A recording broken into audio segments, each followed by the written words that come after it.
Hello, people. I finished a book. James II, The Last Catholic King.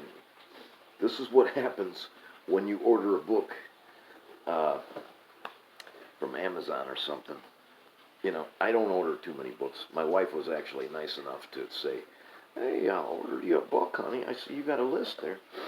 So we found this James II, and it was very cheap. It was like $4. This thing is more like a pamphlet than a book. It's it's only 99 pages. But I'm interested in James II, and I'm not done with James II either, because there wasn't really all that much info in there. I did learn a few things. Uh, I'll have to get another one. I'm sure that if I get my ass to King Book in Detroit, I will find a much better book. Uh, James II is interesting to me because he turned Catholic. This author is David Womersley. Um, David Womersley thinks that he turned Catholic. He was influenced by his mother. I'm trying to smoke a cigarette.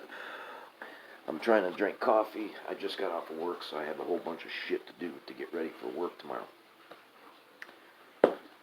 The English were mostly Protestant. They did not like a Catholic. One of the previous books that I read said that James II tried to put priests on board ships of the line. And in a couple of instances, they threw the priest overboard. And that kind of piqued my interest. So they didn't like Catholics. The Spanish were Catholics, and they didn't like the Spanish. So they didn't like them a lot. They were willing to bring this guy, William of Orange, over, who had married James's sister, so he was like an in-law. They were willing to bring this guy over to England and make him the king and chase out James II. William of Orange actually went over there with a 14,000-man army. And one of the things that I didn't get out of that book was were these English troops that were already stationed in the Netherlands. This is 1688, so the Netherlands weren't really a thing. I believe that they called it the United Provinces at that time. William of Orange was from Holland, which is only a province. It's not a country. But he goes over there with 14,000 troops, and he actually has a battle with James II. James II is not a great military leader. He ends up through several blunders losing this battle. He flees from the country. He ends up in Ireland, and there is a big siege of a place called Derry.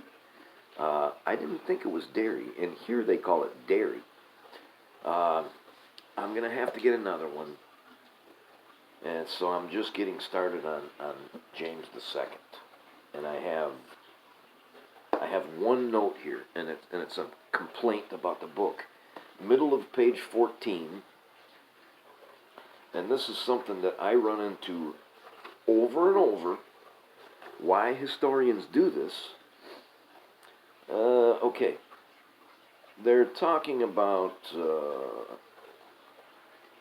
something stupid that Charles I did, who is James's father. It's a little bit confusing here because one of them gets, there's a Charles that gets his head cut off, and I thought I had it figured out that it was James's father, but maybe it wasn't. I don't know. So he's quoting Talleyrand, and he's talking about when monarchs do something stupid.